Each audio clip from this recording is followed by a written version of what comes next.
Olá, tudo bem? Saudações democráticas. Apesar dos avanços, a população negra ainda enfrenta desafios significativos, como desigualdades no acesso à educação, saúde, trabalho e justiça, além de sofrer com o racismo e a discriminação.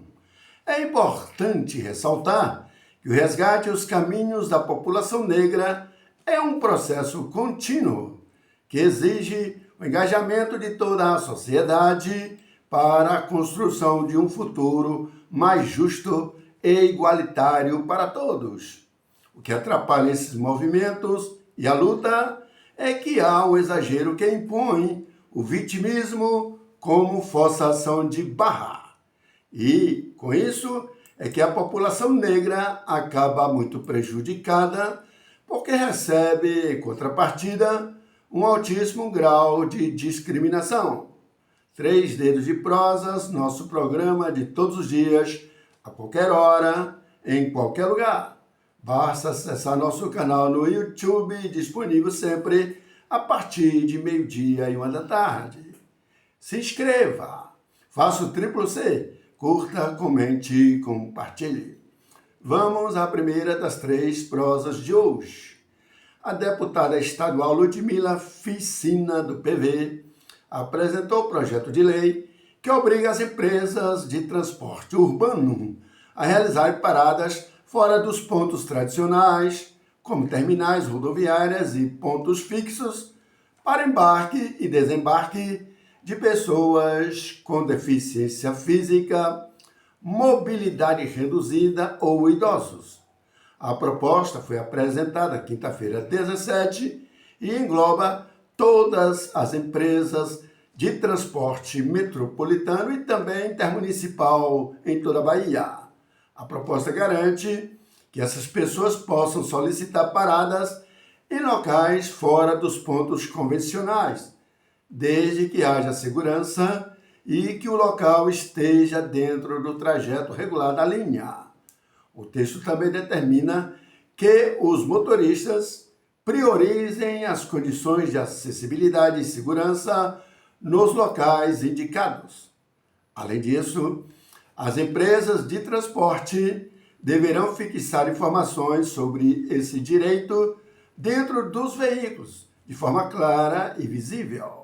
O projeto também obriga que os passageiros sejam informados sobre seus direitos, responsabilidades e canais de reclamações em linguagem acessível. Na justificativa da proposta, a deputada Ludmila Ficina argumenta que o Código de Trânsito brasileiro e o Estatuto da Pessoa com Deficiência já prevê uma garantia de acessibilidade, o que permite a flexibilização dos locais de parada, desde que com segurança.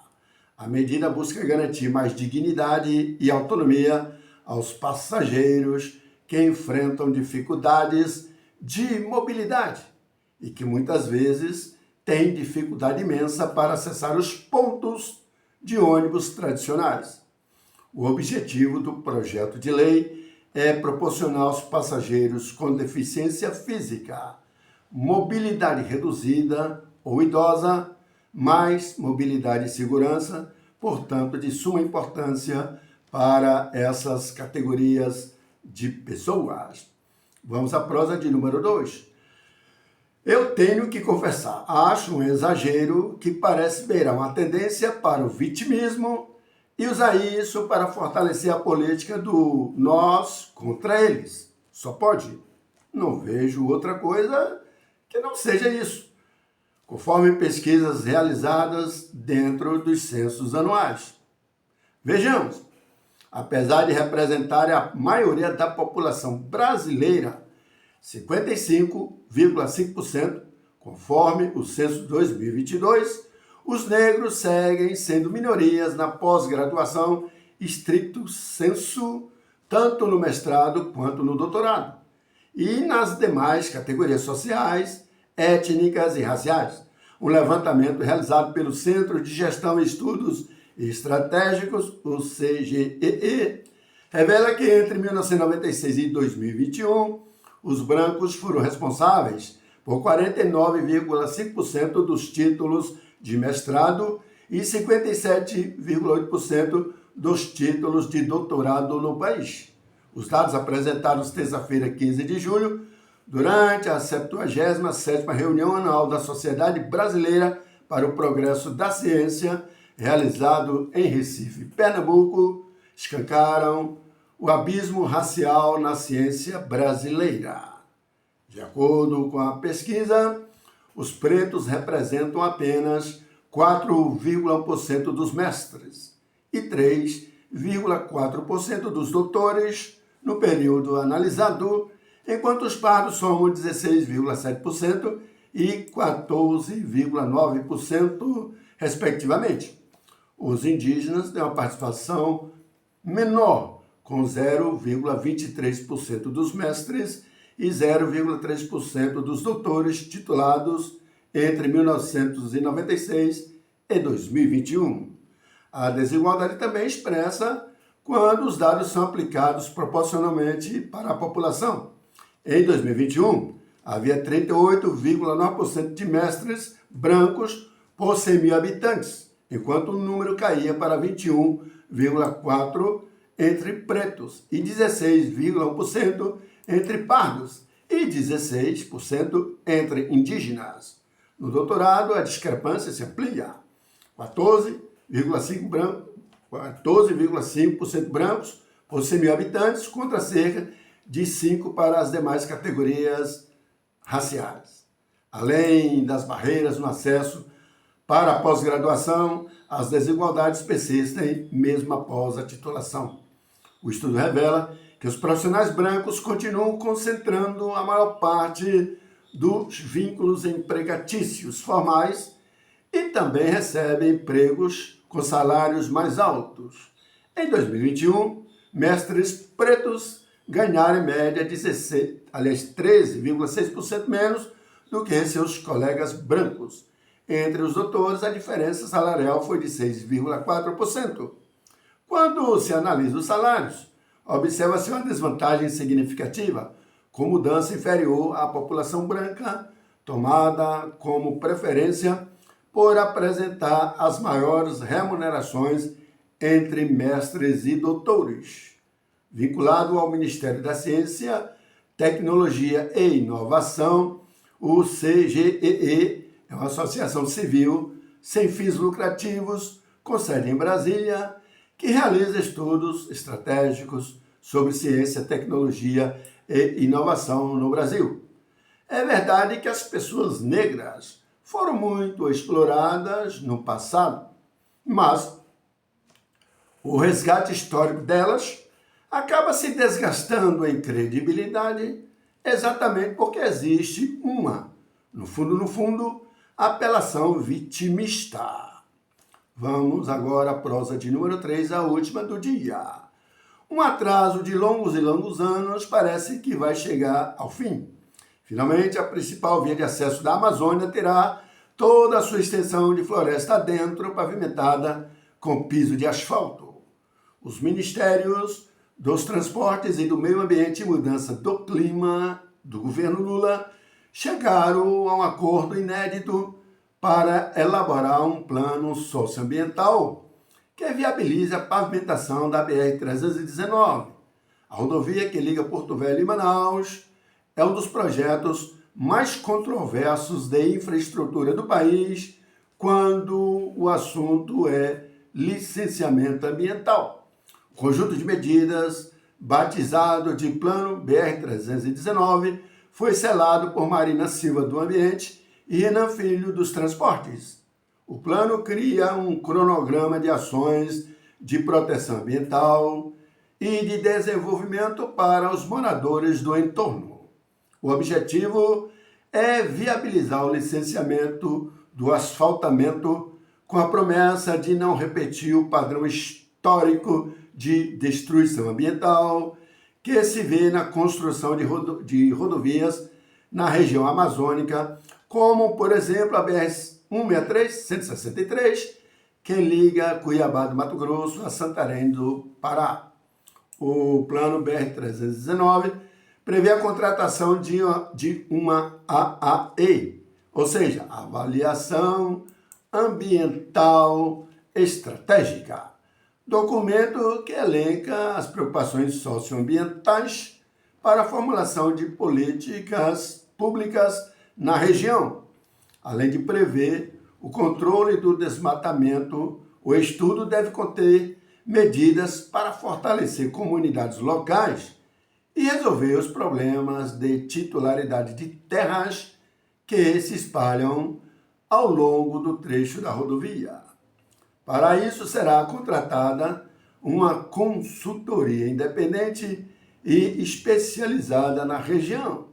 Uma das principais tarefas será a elaboração de um conjunto de medidas para proteger uma faixa de 50 quilômetros de largura de cada lado da rodovia. A estatal Infra SA, ligada à pasta de transportes, foi encarregada de fazer essa contratação.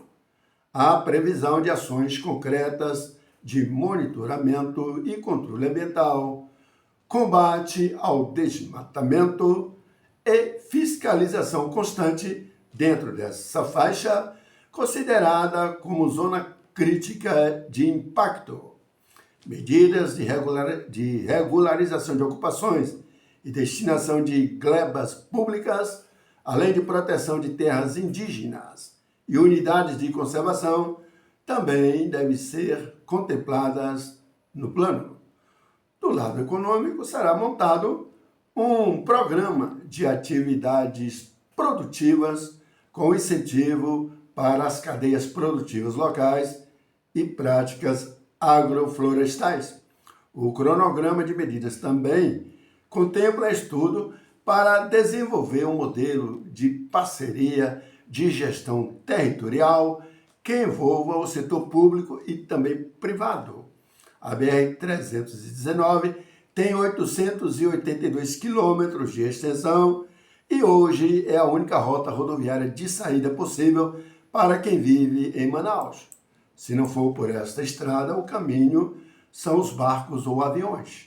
Aberta no período militar, a rodovia já foi asfaltada no passado, mas no fim dos anos de 1980 foi estranhamente abandonada e passou décadas seguintes praticamente intransitável em período de chuva. Hoje, os primeiros 200 quilômetros de rodovia a partir de Porto Velho são pavimentados.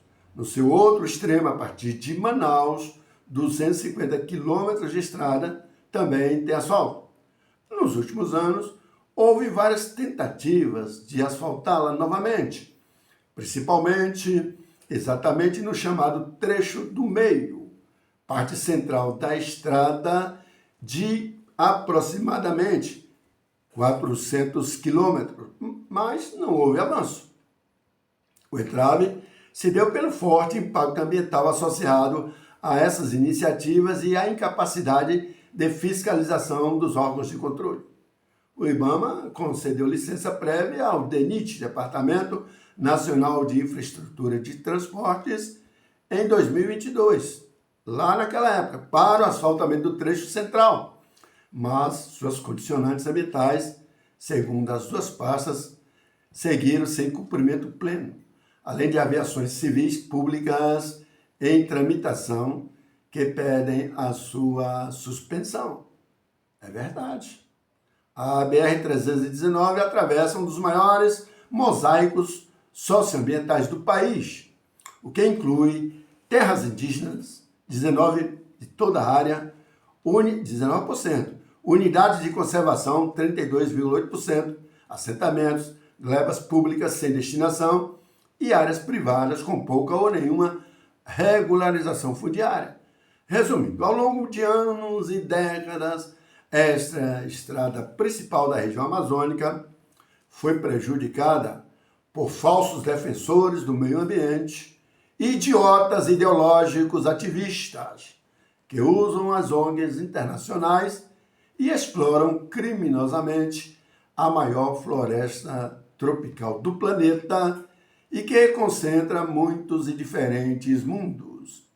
A Amazônia abriga mais da metade da biodiversidade terrestre do planeta, com milhares de espécies de plantas e animais, algumas endêmicas, ou seja, exclusivas da região, e muitas ainda desconhecidas da ciência. Essa riqueza biológica representa um potencial inestimável para a pesquisa científica, a medicina e a indústria, com aplicações ainda a serem descobertas. E aí onde está o problema é onde está a ação criminosa das ONGs estrangeiras e algumas nacionais. Acompanhe 3 Dedos de Prosas nas redes sociais. Junte-se à nossa comunidade de pessoas comprometidas com o jornalismo de qualidade. Façam parte do melhor do jornalismo da internet e suas redes sociais. Até a próxima!